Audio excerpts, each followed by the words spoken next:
Y'all, Skylar here with Sky Gardens. I grow flowers here in West Texas. We are the flatlands, the flat desert type lands, I guess is what some people like to call us. But today we're going to be talking specifically about cutting back rose bushes. This is something that needs to be done every year if you have roses of any sort, really, climbing or shrub type roses. But today specifically we're going to be talking about shrub roses being cut back, because that is what we're cutting all of these back to. Now, some of these are roses that can be trained either as climbers or as shrubs. And in those cases, we are still cutting them to the shrub level because I want all of these roses in this rose garden to be the same size, be the same height, have the same type of build about them. And so that's kind of what we're gonna be doing. But if you see like, oh, this rose looks a whole lot different, or your rose looks a whole lot different, has a different growth pattern than what we're specifically looking at today, don't freak out. It's not always a bad thing. Sometimes I can show bad growth, but sometimes it's just because you have a different type of rose. So this is just talking about all roses in general wanting to be cut like a shrub, and not all climbers can do that. Some climbers just grow so prolifically that there's no way a lot of them can. So here we go. We're gonna go ahead and get started. You can see I cut them back really, really far. Everything behind us over here has not been cut back. And these guys right here, this one, and then more behind us over here, they have been cut back. And so we're gonna take you through exactly what we do.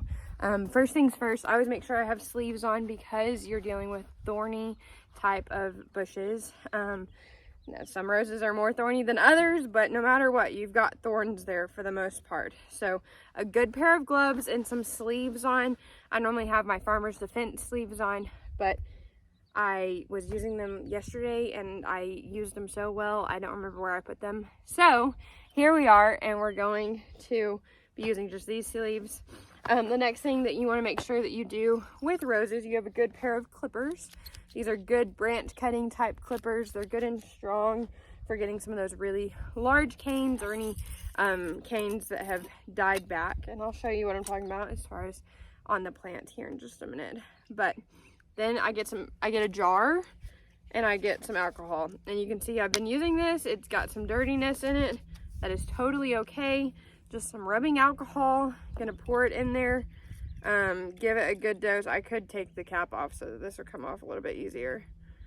But every time you switch between the different bushes that you are cutting, you want to make sure that you give your clippers a good rinse down, a good cleaning job of these things. So I'm wearing some pants that I don't mind getting dirty too. So I stick my clippers in there and kind of swirl them around. And then I go back over here, wipe them on my pants, get them all good and cleaned up so we can go to the next bush. That's just trying to make sure that we don't transfer diseases. If there are any diseases between the bushes, we just want to make sure that it stays at the one and not spreads over to all the rest of the roses. So here we go. We're going to go ahead and get started. Then I would just make sure you have a wheelbarrow or somewhere close by, a dumpster, anything that you're wanting to put all of those branches into. I put them into our front end loader of our tractor and then take them over to our compost after. So you just don't want to leave these sticks on the ground because they've got thorns in them, and it's just not good, you know what I'm saying? So here we go. We're gonna go ahead and get started on this bush right over here, and I'm gonna take you a little bit closer so you can see exactly what I'm doing. We're gonna talk through everything as far as what I'm cutting off, so there will be no questions left. If you do have any questions though, please feel free to comment or ask. I'd be happy to help. All right, so we've got you at a good view here to be able to see everything that I'm cutting as I'm cutting it. And then I'm just gonna be talking about what in the world I am cutting and why I'm cutting certain branches as I go. So what we're looking to do is, some people even put a stick down into the plant to see exactly how tall every cane needs to be up to. I don't do that. I just cut back pretty hard, honestly. And I do it because I don't want any kind of growth that is not just the absolute best growth growing. And so anything that is underneath the size of a pencil, so you know, this one right over here, just that's not even the size of a pencil. I'm gonna go ahead and take that one totally out. And then I get to chomping. You can see this is a good stem right there, but I didn't really like this growth coming up. So I'm gonna keep on taking as I go, just anything that is not my absolute favorite growth on this thing. You can also train your roses as you cut them to go in whatever direction you want to go. So this is a pathway where I'm sitting right now, and I don't like any branches coming into this pathway, like at all. Like I don't want this large, massive stem coming over this way, and I kind of let them get out of hand at the end of the season last year. But no more is that going to happen, because we're going to cut them all off. I noticed these two are kind of pointed out directly towards this pathway. I don't want that, so I'm going to take that off as well, even if it's some good growth. You also want to take any crossing branches, any branches that are going the same direction. See, this one was going the same direction as this one right here. These two right here are going, this one in particular and that smaller one are going to be crossing into each other, and whenever that happens, they're not going to have good growth either. So we're going to take those straight off of there. And what you really want is to be able to see all the way down to the graft of the rose bush, if you do have a grafted rose bush, so you can see, you know, where bad growth is coming from.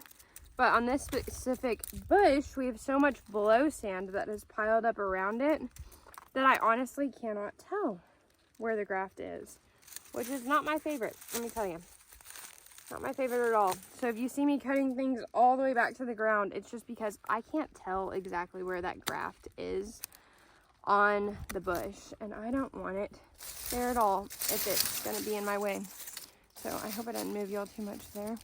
This is a little periwinkle that I've got growing here for the purpose of a good ground cover out here, and it should take off eventually. It just hasn't quite yet, other than right where I kind of don't want it next to the rose bushes, but that's also where our drip goes.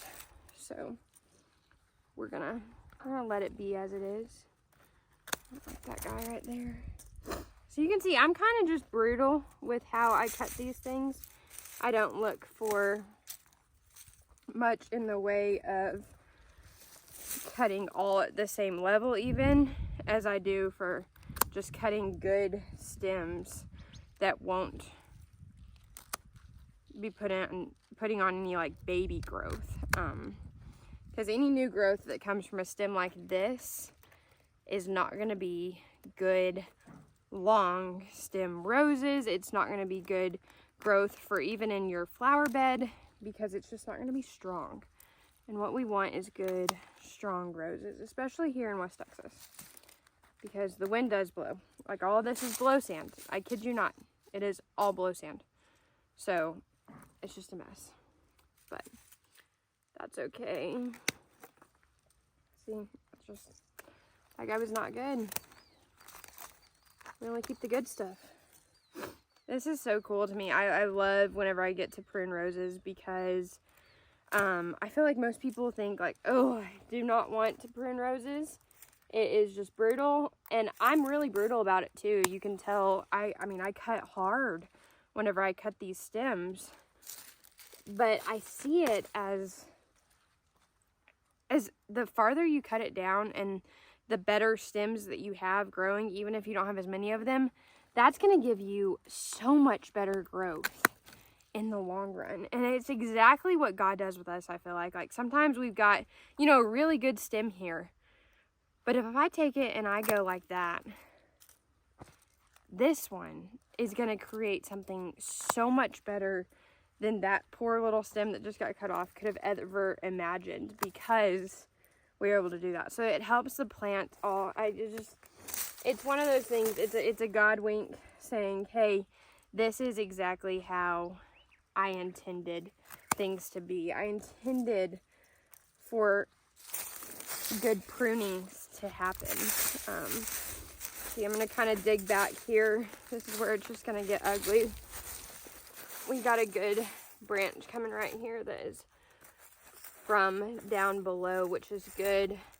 The graft is probably right in here, and that's coming from that area too.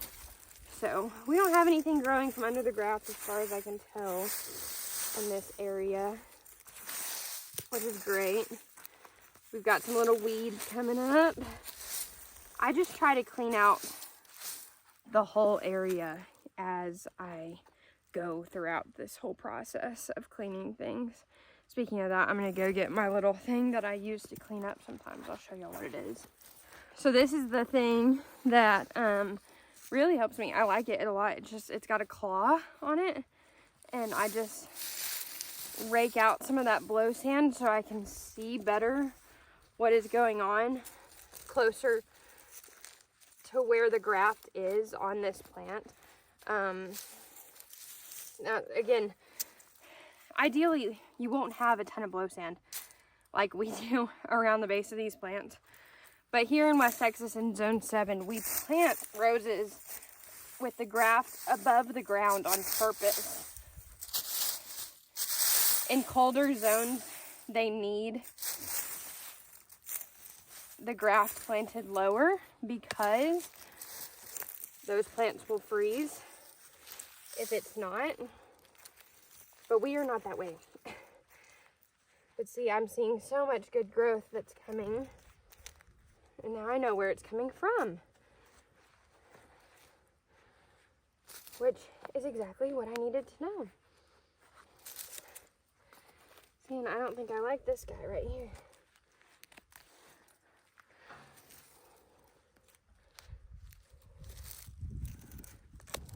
Or this guy.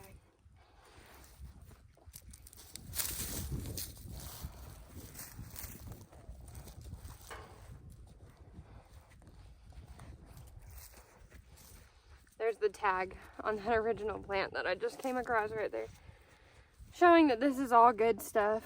It's just got a lot of blow sand built up.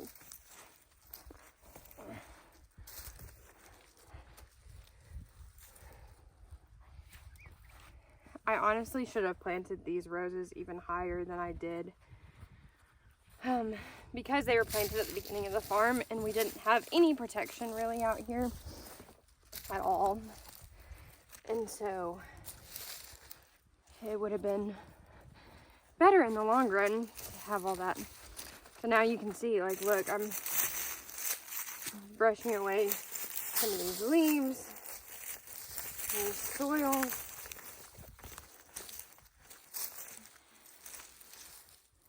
And I can see better what is good growth versus what could be coming from below the graft. So if you're new to roses, grafted roses are grafted.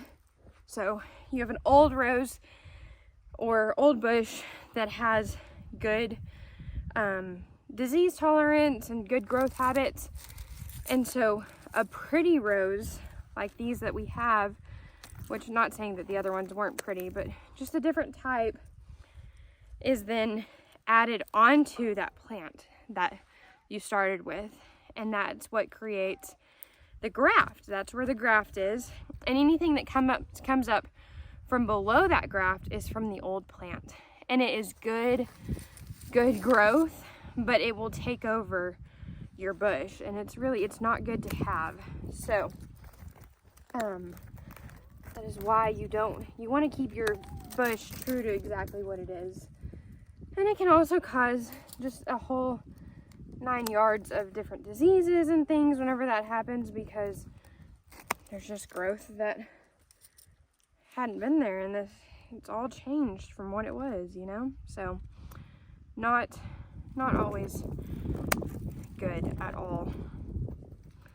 See, now we can actually get in here, we can see really well what we're looking at, and as I keep on, taking things off, I'll be able to get closer to the good insides of the whole bush.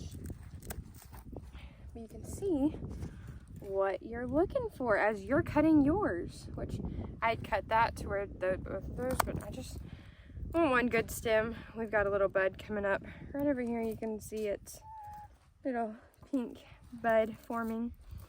I am doing this right now. It is about February 23rd or so, and in our zone we're starting to warm up. We had an 85-degree yesterday. Today's not as hot, so it's not too crazy. See how this one's crossing? So this one's a really good stem right there. Get that off so you can kind of see. Yeah. And then this one had it was a good stem, don't get me wrong, but it's crossing paths with this one. This one even kind of is too. You know what? I'm gonna take that one off. Really good growth right here. Excuse the fact I'm trying to cut inside dirt. I know better than to do this. There we go. So see, this one was right here crossing that. As those grow and as they mature, they're just gonna grow into each other. It's not gonna be pretty. So we take it out right there. Get it all out of there. I hope I don't knock y'all over on your tripod while we're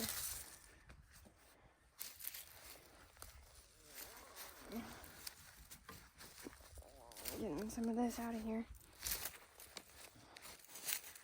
This is a smaller stem, so we're going to take it off. There we go.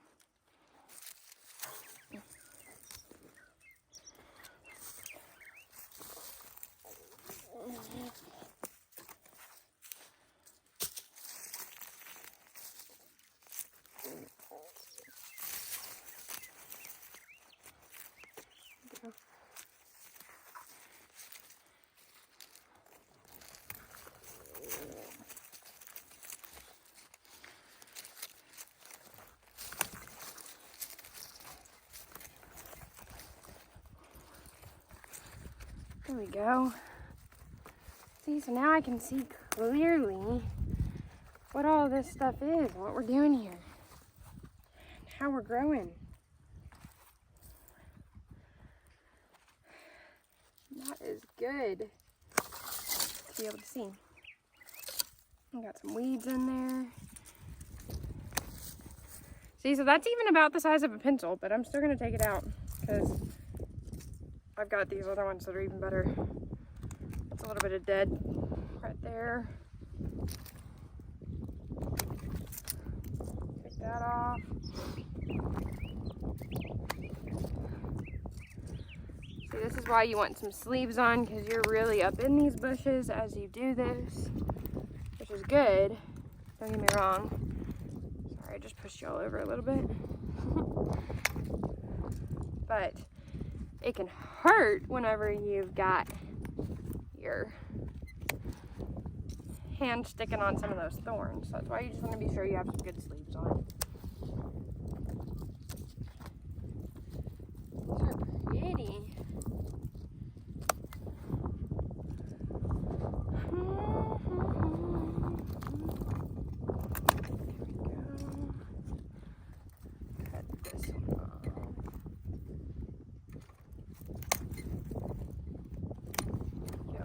Guys,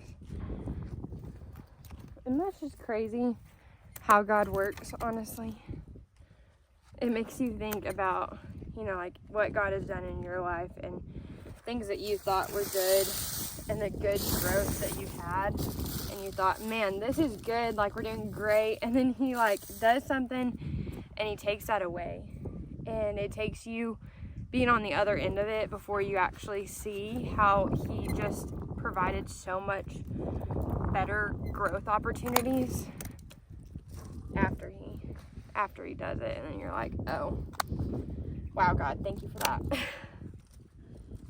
It's pretty neat, pretty cool, pretty cool. See, I've got this guy looking really good, and I really like this growth right here as well, but it's gonna run into this, and I kind of like the other one better. So I'm gonna take that one straight off. right over there.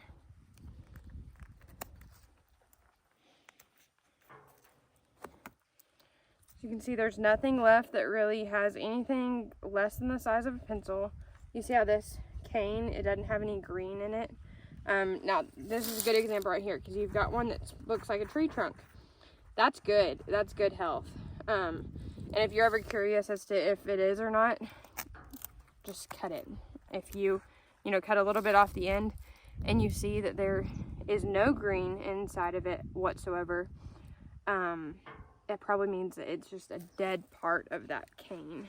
And so you just want to cut that off. See, this one, for example, had some green in it, which is good. We want to get down to where it's all alive and not on this dead stuff at all. You can see that's really brittle. It doesn't look really good and healthy. So this is looking good. Look, we've got some new growth right in here that was underneath the ground before. This is the tag from whenever we planted it, which is fun to have on there. I never take the tags off because I like to be able to go back and see them whenever I get it all cleaned up in the spring again. So that is, oh, here's another dead cane, and these can be really hard to cut into. You can tell that that is just not good. We call the canes the ones that come up from the base of the plant. So like the main grafted area, anything that comes up from there is canes, and they're good and they're strong. Like this one is really good and thick. I want it to continue growing, and then any stems that branch off of that, I just call the stems. So again, this is no technical term, but this is a really good way to do your trimming. I'm actually going to cut a little bit more on that and get it back to the base there. Let me see. I'm kind of worried about this crossing cane, but I think we're going to let it grow like that. No, you know what? We're not. And see, this is a really good stem. We're going to take it off because it was crossing over here into this world, and we just don't want that. So good growth is going to come from this pruning that has taken place, which is awesome and amazing. So I hope that y'all have learned something from this. And there's a lot that can be done and kind of can be confusing whenever you're looking at this, but really I would go harder rather than easier on your plants, because in the long run it'll be so much better for them. And so as I cut these down really far and I look at them and I'm kind of like, oh, I don't know if I should have cut it down that far or if I should have let it grow a little bit more, I then come back to it later in the year and we have long stems growing up from the base of the plant, which is exactly what we want specifically for cut flowers, but also for your plants at your house. Like, you want good, strong growth. So just make sure whenever you're doing it, like, don't go crazy and cut it down to where there's nothing left, but do go harder rather than softer. And your heart is going to be like, oh, I don't want to cut this all to pieces. But let me tell you, that is where you find the true growth. God just puts the lessons, the life lessons, right in front of us here in the garden. And I think it's so cool. So, okay, I hope you learned something. If you have any questions, please feel free to comment. Ask me any questions that you may have about roses or how, to fertilize. We might be talking about that in a whole nother video. So if you're interested in that stuff, please let me know, because that is how I will continue to make the videos about them. Because if I don't know what you're interested in, I won't know. So also, if you enjoy our channel, if you enjoy our content, please like and subscribe to our channel. We will be sure to keep on posting good content that is pure and what I believe is truly just from Jesus. So thank you so much. I really appreciate y'all. I love y'all. Love Jesus. And I'm so grateful to be spending time in his creation. And I hope y'all are too. All right. Well, I will talk to y'all later. Yeah. Thank you for joining today. Wish me luck, because I gotta cut a lot of roses. It'll be great. But anyways, wish me luck.